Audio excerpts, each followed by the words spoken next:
I see this all the time. I'm sure you do as well, where people are like, "Oh, you're a short seller, so you missed the 800% move, and now you're happy with the 25% that you captured." I mean, that's just such a wrong way to look at it, right? Because I didn't miss the 800% move, and what I captured, the 20% move, guess what? I only risked the fraction. I'm risking 10 cents to make $3. Right.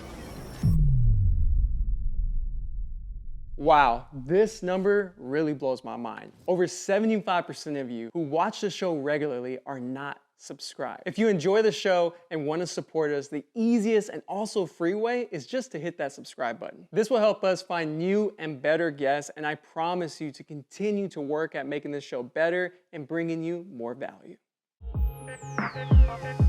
Welcome back, everybody, to Be the Trader. Today is going to be a fantastic day because we have the iPad here, and Stan, who's been trading for over 11 years, is going to be diving deep into how to stock a swing trade and then plan a strategy around it in terms of making your plan to execute a trade on it and how to stock it. So welcome to the show, brother. All right, Alex. Thank you again. Absolutely. I appreciate it. It's always a great time being here. So let me start off by just talking about the setup a little bit, right? Sure. So I'm primarily an intraday trader. However, I do have some, I like to call them bread and butter swing trades, like swing setups. Sure. And this is one of them, let's say, right? So essentially, I don't swing often, but when I do, it's something that I'm very familiar with. It's something that I've usually watched and been familiar with the price action, with the players, who's involved where, when. So it's a very specific setup. And I think this RGTI, Rigetti, off the quantum basket run up that we had recently was a good example that we can go over and then dive into several sessions here. Yeah. So a couple of things with the setup that I like to point out. So for me, this is a big picture setup, right? It starts with the big picture idea. And if we look at the RGTI chart, you can see early December is essentially where the quantum basket started waking up, right? And then you had the nice run up into end of the year. And then essentially we get into mid or early or so January during CES. Is where we had that catalyst, right? So as the move started happening, And from CES is? CES is the Consumer Electronics Show. Essentially, it's the biggest tech show of the year, and it's the biggest one in the world, and it's held in Las Vegas. Okay. It's where new companies showcase the up and coming technology, so AI, quantum, right? It's been on everyone's mind. That was discussed there. And essentially, knowing that we had this catalyst of CES early January, is where I started really focusing on the quantum basket, because it doesn't mean that there is a trade, but what it does mean is if and when there would be a trade, this environment would be a perfect time for it to happen. Did I know that Jensen, right, the CEO of NVIDIA, is going to come and say quantum is nowhere near the horizon, and then everything tanked? Yeah, and then this thing tanked 80%. Did I know that? I did not. Yeah. But I did have and I even did a Sunday video right before CES, and that's out there on YouTube, that essentially the same idea was mentioned of, hey, if something were to happen, this is a good environment for it to happen, because we have a catalyst, we have all of the big names out there. So it really allowed me to zone in and essentially start to plan my trade. And with this type of a setup, what I'd like to do is, I don't necessarily want to participate anywhere here near the top. Okay. So it's a top now because it's hindsight. Right. We know that's that true. is, Yeah. right? But if we go back and the chart is only on this day, which is January 6th, then that could be, We have no you could idea. just keep on going. Yep. But once we had, the Jensen comments come in, and then the following day, the gap down, and then obviously we saw this aggressive pullback, right? Right. So from, low 20s down to singles, down to the fives. Yeah, I mean, 70 or 75% or so haircut. Imagine being long overnight. Yep. And it happens. Sometimes it happens. But this, for me, essentially, this price action, this decline acts as a trigger, acts as, okay, it's game time.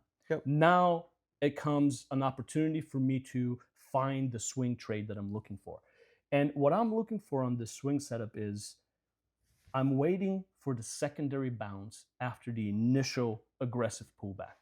So I don't know how far it's going to bounce. Generally, if you put like a Fibonacci retracement here, I know people Hmm. use them. I don't necessarily use them all the time, but it's nice when mathematically it lines Yeah. up and it's pretty. But it generally, retraces. It does like a 50, 60% bounce or whatever, or 100% bounce. That's pretty aggressive. But that's essentially what I'm looking for to start in.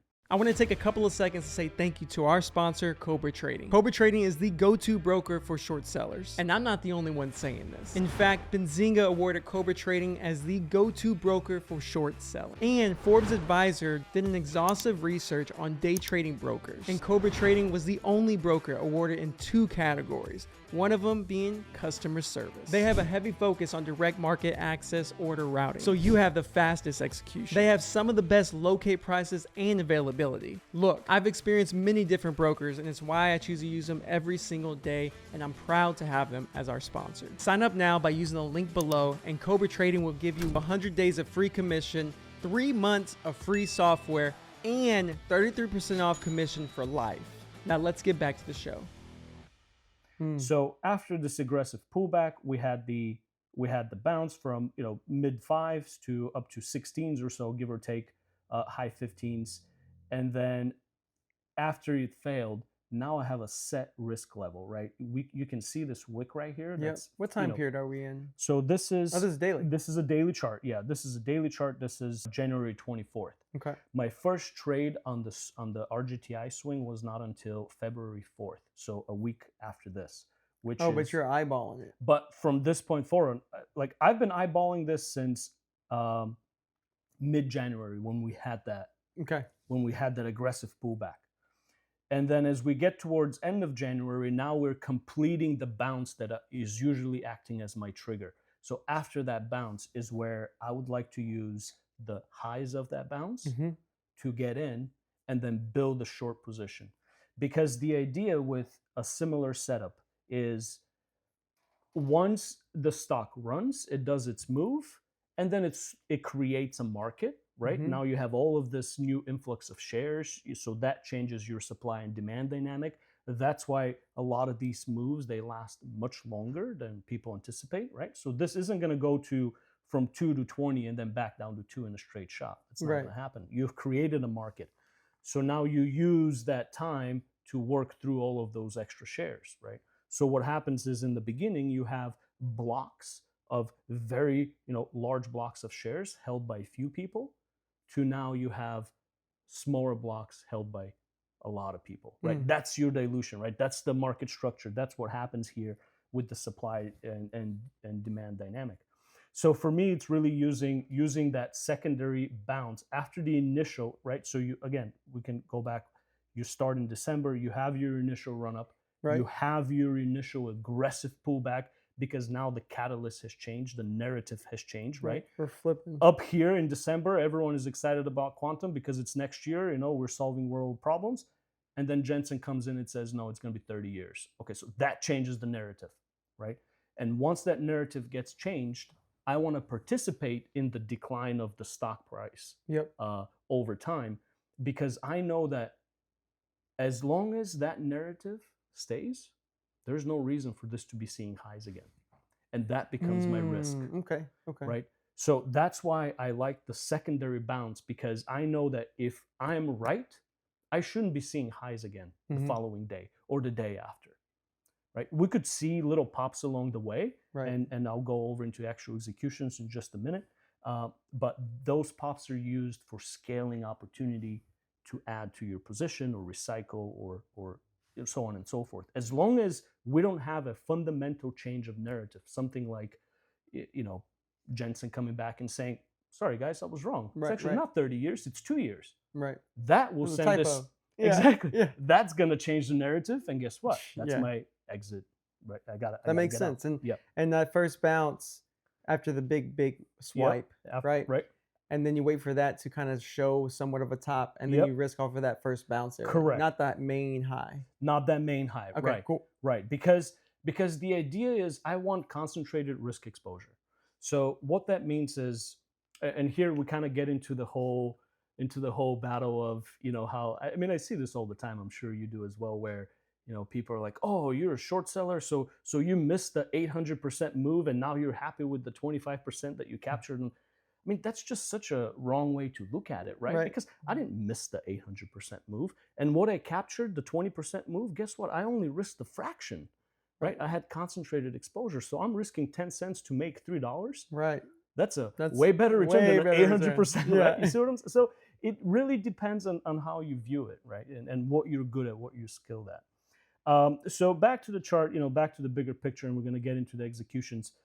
But that essentially, the secondary top right here is what I use as my risk level, right? Hmm. So this is what I use to start into the position. And here on February 4th, right in this candle, is where I started in with the risk up here. Hmm. So, I'm starting in 13s, 14s, risking 15s or so, right? Yep. So I'm risking $1, and then the expected value, the expected trade was singles. Mm. So we're in the 1450, so I'm risking about $1 for 3 to 5 Yep. share gain, which is a reasonable, if you whatever you put it in, it's a reasonable trade, right? Right. Risk exposure. And then from that point forward, it just every day here that it pops up, you can see it. Every day it pops up, it gets sold. Every day it pops up, it gets sold, and that's I'm there on those pops because that is just typical higher time frame Are behavior. you just focusing on the daily? I'm sure you'll show me here in a Mhm. minute, but are you focused on the daily when it comes to executing the actual trade? No. So the overall idea is driven from a daily time frame, right? Mhm. So my thesis, my plans, they're born on a higher time frame, right? So idea, plan, higher time frame, action, execution, lower time frame. So I think on a daily, hourly level, Okay. I execute on a minute level. Okay. So then I zone in, and then intraday, I will find, okay, I will look for a previous level, let's say, maybe pre-market highs. So then the chart, the stock opens, it dips, it rips again, and then pre-market highs. That's an intraday level that I can use and I can scale against while keeping in mind that, hey, from a I'm higher using time that. frame, right? From a higher time frame, I shouldn't be seeing new highs. Yeah. Pre-market high is the highest I should be going. Yep. Like if I'm trading what I'm trading. And so you're saying that. Go ahead. Go ahead. Yeah. Maybe you're probably going to answer my question. Go ahead. Yeah, so right. So this is essentially each day that it goes through now, I'm monitoring for weakness at key levels, such as opening print, shove higher, and you see that supply come in. That's a sign of weakness. Opening print goes through VWAP, can't even hold VWAP. That's a sign of weakness, right? It rips lower or it flushes aggressively. It tries to bounce, can't Doesn't even even bounce. Yep. That's a sign of weakness. So that's what I look for during, as the As the trade is days developed, as the developing. days go Okay. by, right? And now we can get into some And that executions. was when you start to accumulate. Right, that's when I start to accumulate shares. So here is February 4th. Like I said, this candle here, this bar, and now we can. Is there a go reason into, you accumulate and not just go one shot? Yeah, because I know I'm an active trader. Mm-hmm. And for me, I like to participate in the position to some extent. I'm not very good at all in, close my eyes, and then come back, a few days later. Even though I know that would have been the best thing, right? Short at the top, don't bother, and Right. just cover at the bottom. But for me, I have learned to take what the market gives me, and also be aware of the market environment. So we have Nvidia earnings coming up right next Yep. week, so that could provide some shifts. So certain events like that, I like to Be aware of- de-risk, okay, be aware, gotcha. maybe de-risk a little bit. Oh, okay, this was a no burger, rescale again, Yep. right? Oh, So okay. essentially, I mold myself to what the price action is doing. I do have a And the general idea. news and the and then I use outside right. world. So in a way, because we're about to get into the executions, I do rescale. Like I don't just short, add, and then cover it just at one Gotcha. spot. No, I short, I might add, then I'll cover some at an aggressive flush, then I'll recycle some of that lot, I'll re-add again, and so on and so forth. And then I just keep an eye on my on my average, right? Like I don't want to be chasing weakness and then I wreck my average and then it pops up and I'm nervous. Yeah. So okay, so we can go into the actual execution. So here's the daily chart essentially of the day that I started the trade, February 4th. Here we have essentially the beginning of the swing position, right? So as we saw on the daily chart, what I'd like to start with is on this leg on the February 4th, Yep. right? Here's the daily candle, and here are the executions. So essentially, as you can see, I waited for the morning exhaustion move, Right. right? Which puts in a top. It clears out that previous 14 area right here, clears out this previous top, and immediately fails. And that to me becomes my trigger. So now I can actually start into the position, and as you can see, I'm starting again at a key level. Yep. That dotted white line, that's the red to green level of the day before, right? So from this point forward, we're breaking lows of the day. Now we're red in the day, and the position is starting. So this is the first. And you're risking what at this moment? So at this moment, my risk is 1380s, 14s or so, Okay. right around VWAP, with again the higher time frame being the driver. And as you saw on the daily, we have room until 15, 16. 15 or 16, Yep. right? So, but the reason why I'm risking only up until VWAP is because if it breaks through VWAP, then I rather stop out on 50 cents and catch it a buck higher and resize in. I don't want to be upside down for that whole range. Right. So that's why I'm keeping Are you my sizing risk dollar high. risk for that area or the big picture area? So this is a big picture area, right? So essentially, if I'm intending to trade this with about 1,000 Yeah. shares, this right here is give or take 150, 200 shares, no Okay. more. Because it makes it much easier for me to admit when I'm wrong and stop out. So this is essentially the beginning of the swing trade on February 4th with the risk on 1380s, 14s. And then we go into the following trade edition, which is February 7th. So you can kind of see from February 4th and these next couple of days, this is just up and down, up and down. It's not really going anywhere. So I don't necessarily want to participate in that, right? So I want to make sure that I'm adding as it's breaking lower. And now again, as I'm adding into this position, my risk is lowered. So now I'm risking into the next level of 1320s, 1340s, give or take, which is the red to green level. And that risk is on the ads, not the whole correct. position. Yeah, that risk is only the ads because the whole position is already a buck or so lower. So I'm already good on the rest of the starter. But if I'm wrong on my ads, again, similar strategy or similar mindset as before. I'd rather stop out on the ad and then capture it on a move higher. So this essentially are the ads on the 7th. And then we can go into the next day, which is the 11th. So here you can see how now I'm managing the position, right? Yep. Because I've added, we're getting this aggressive flush off the open, right? We open at 1250 or so, and it just flushes Tanks. $1.50. Yep. I gotta take that. That's like a gift. So I'm reducing my exposure. I'm reducing my risk exposure by taking some of that size off. And then as it started, you can see me, managing an intraday a little bit, taking some off, re-adding, taking some off again. But essentially, that's me massaging the overall risk exposure. The trade is going my way. Reducing the maximum loss. Correct. Yeah, because now, if it goes the wrong way, I cut it, and the only thing I lose for is on that last little leg. Yep. I've already captured everything else. So this is managing the position here into the 11th. Which is a very important skill, by the way, like managing the position. Right, yeah, because, you could have a one and done, right? I think the most efficient way to trade is that way. Single entry, single exit. I believe that's, if you're talking about efficiency, I think that's the most efficient way to trade. I'm not efficient. I'm messy as heck. So I need all the help I can get. Yeah. But that pretty much is. So then we go into the next day, the 12th. You can see the bounce. Yep. Right. So this is why I de-risk. The day before, right here, I de-risked. Why? Because if I didn't, and now we're bouncing back, and I've added all this size, now I'm nervous because I missed an opportunity to realize some gain, and then I for sure wouldn't have been able to rescale here if I didn't lock anything in the day before. You'd be thinking it's going to go back. Right. So then rescaled some into this 12s level, right? And then again the following day rescaled into end of day into this same level, same level, right? Still using that, still using that 1250s, 13s congestion area. If you look left on the chart, you can see it. That's just all of that is supply, right? Yep. All of that is inventory. So in a way, I'm using that inventory above me as my safety, right? So that is all rescaling into there.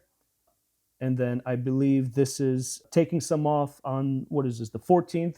Just a little Valentine's Day gift for myself. Yep, there you go. Retaking some off there. No, but again, you can kind of see, right? You can see why so I'm funny. taking some size down. Yeah. You see this 1150s level. It came, Oh yeah, right? from the It's been a previous key couple of level. weeks. Yeah, it's just been holding and it's been holding. So So makes the sense. chart is telling me behavior-wise, it's holding 1150s. You don't have to do anything, but don't be shocked if this bounces to 12. Right? It's done it before. Do you have a system when it comes to shaving some off, like a Yeah, so- percentage or something like that? Not necessarily. I guess you can call it a percentage. So I usually, my system is if I get an aggressive flush, expected or not, I need to reduce size, and I What is would that try to X reduce. number, Yeah, I would something? try to reduce at least 50% of the position. Okay. If you get like an aggressive, If I get an aggressive flush, right? Okay. Because I know that aggressive flush could have gonna- been just a capitulation of a big player and then right back up. So again, I want to at least take some, and if I'm right, if it continues to stay heavy, I'll add it right back in, which Okay. is what you saw earlier on which that. is what you saw, right? I believe in one of the charts Okay, that makes sense. right here. If it remains heavy, I'll add it right back in, right? And then this is the spot. I think the final. So it keeps you comfortable in yeah. that So this position. right exactly because I've reduced. That's a nice size, I've locked cover in, to lock it in and then replay. and then replay it. reset too. Yeah. So in a way, I'm playing the same 30 cent, 40, 80 cent range multiple times. Yep. So while if you had a one and done shot, it's just a one time 80 cent range. But if you're in and out, I'm capturing $2-3 on the same 80 Over because it's time. 80 cents one time, I scale out, I rescale, 80 cents again, I scale out, right? So Because they don't just go. It takes time. exactly, because they don't, because you've created the market. I mean, as you saw, Yep. if you look at the overall Look at all big the supply picture, of right? it, Yeah, yeah. you have this massive supply. Like this isn't going to go back to $2 in one shot, No. right? Or unless you have a narrative change, isn't going to go back to highs in one shot. And that's pretty much it. And then, like I said, I covered some on the 14th there and covered the rest of it low 10s, mid 10s, low 10s. Perfect. Perfect. Look, man, I really appreciate you staying sharing this with everyone because I know people are going to be like, I want to learn more and find out more about you. Could you take a moment and just share with everyone where they can learn more about you? Yeah, absolutely. So I'm part of Investors Underground, moderator there. I'm there every day. Feel free to stop by. I'm also on Twitter under at Corleone Offer. The handle is Godfather. Reach out. If you have any questions, let me know. I love to engage with the community. Perfect. Thank you so much, Stan. And we'll provide links of his social media down below so that way they can easily find you. Thanks, Thank brother. you very much. Thank you for finishing today's episode. If you're watching on YouTube, please leave a comment below of one of the takeaways that you are going to implement into your own trading. And if you happen to be listening on a podcast platform, go ahead and leave us a review and let us know what you enjoy about today's episode because that does go a long way in helping us continue to grow. Again, thank you from the bottom of my heart, and I look forward to seeing you on the next episode.